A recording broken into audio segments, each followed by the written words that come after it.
दोस्तों, प्रधानमंत्री नरेंद्र मोदी की ओमान यात्रा सिर्फ एक विदेश दौरा नहीं थी, बल्कि यह भारत की विदेश नीति, आर्थिक रणनीति और सॉफ्ट पावर का बड़ा प्रदर्शन थी।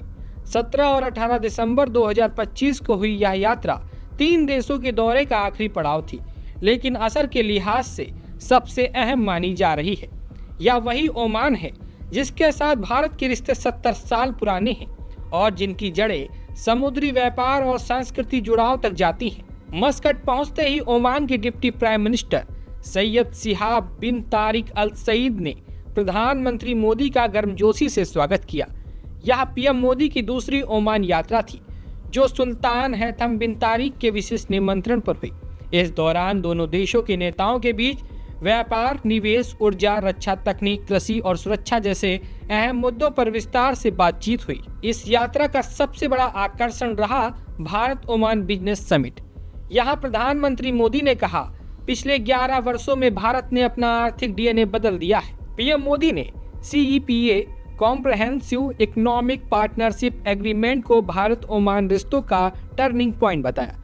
दोस्तों, 2024-25 में भारत और ओमान के बीच द्विपक्षीय व्यापार करीब $10.5 बिलियन का रहा।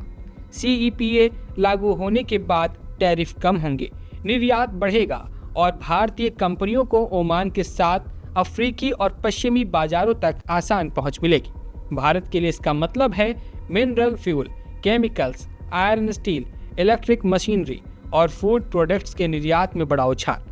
वहीं ओमान से तेल, गैस, यूरिया और पेट कोक जैसे जरूरी आयात भारत की ऊर्जा सुरक्षा को मजबूत करेंगे।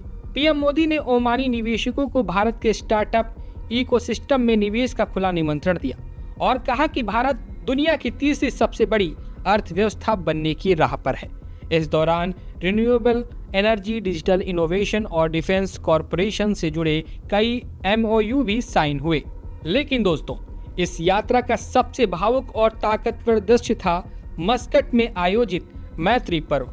हजारों भारतीय प्रवासी, तिरंगे, तालियां और मोदी मोदी के नारे, पूरा स्टेडियम भारत की सॉफ्ट पावर की तस्वीर बन गया। पीएम मोदी ने हिंदी में प्रवासियों को संबोधित करते हुए कहा, आप भारत और ओमान के बीच जीवित पुल हैं। ओमान में करीब 7 लाख भारतीय रहते हैं और काम करते हैं, जो हर साल 3 से 4 बिलियन डॉलर की रेमिटेंस भारत भेजते हैं। यहाँ प्रवासी समुदाय भारत की अर्थव्यवस्था, संस्कृति और वैश्विक छवि तीनों को मजबूत करता है।